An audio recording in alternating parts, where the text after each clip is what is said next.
Hi friends, welcome back to Mallesh Guttikonda talk show. Friends, ఎలా ఉన్నారు? నేను మీ మల్లేష్ గుత్తికొండ. ఈరోజు దీపావళి పండుగ ఎందుకు జరుపుకుంటారు, ఎలా జరుపుకుంటారు అనేటువంటి విషయాల గురించి తెలుసుకుందాము. నిజానికి దీపావళి నాకు ఇష్టమైన పండుగ. సో దాని గురించి వీడియో చేయడం చాలా హ్యాపీగా ఉంది. ఇక వీడియోలోకి వెళ్ళిపోదామా? దీపావళి అంటే దీపాల వరుస అని అర్థం. ఈ పండుగ చెడుపై మంచి సాధించిన విజయాన్ని, చీకటిపై వెలుగును మరియు అజ్ఞానంపై జ్ఞానాన్ని సూచిస్తుంది. ఈ పండుగ జరుపుకోవడానికి ముఖ్యంగా హిందూ పురాణాలలో అనేక కారణాలు ఉన్నాయి. ఒకటి, శ్రీకృష్ణుడు నరకాసురుడిని సంహరించడం. దక్షిణ భారతదేశంలో ఎక్కువగా నరక చతుర్దశిగా దీపావళిని జరుపుకుంటారు. నరకాసురుడు అనే రాక్షసరాజు ప్రజలను, దేవతలను హింసించేవాడు. అతని పీడ విరగడయిందని సంతోషంతో శ్రీకృష్ణుడు మరియు అతని భార్య సత్యభామ నరకాసురుడిని సంహరించిన మరుసటి రోజు ప్రజలు దీపాలు వెలిగించి సంబరాలు చేసుకున్నారు. ఇది దుష్టశక్తులపై సత్యం మరియు ధర్మం గెలుపును సూచిస్తుంది. 2, శ్రీరాముడు అయోధ్యకు తిరిగి రావడం.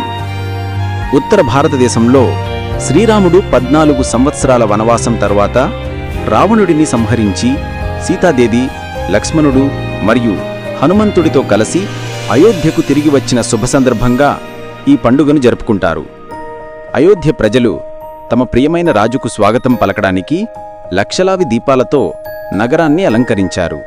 అందుకే ఇది వెలుగుల పండుగగా ప్రసిద్ధి చెందింది. 3, లక్ష్మీదేవి ఆవిర్భావం మరియు పూజ. దీపావళి రోజున పాలసముద్రం నుండి శ్రీ మహాలక్ష్మీదేవి ఉద్భవించారని నమ్ముతారు.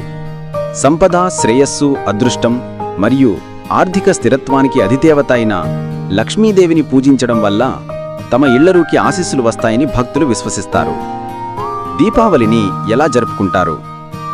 దీపావళి అనేది 5 రోజుల పండగ.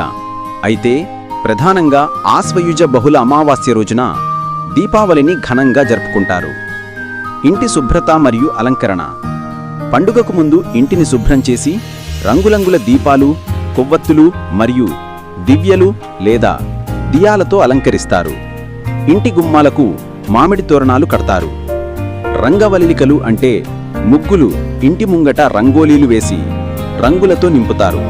ఇవి లక్ష్మీదేవిని ఆహ్వానించడానికి వేసే స్వాగత చిహ్నాలుగా భావిస్తారు. నూనె స్నానం.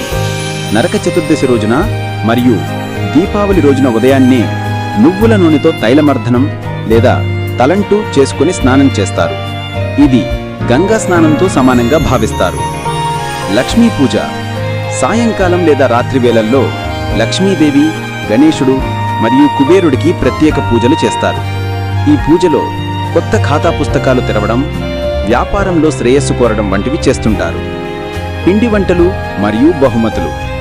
కుటుంబ సభ్యులు, బంధువులు మరియు స్నేహితులతో కలిసి రకరకాల పిండి వంటలు అంటే స్వీట్లు, పలహారాలు తయారు చేసి పంచుకొని బహుమతులను ఇచ్చిపుచ్చుకుంటారు.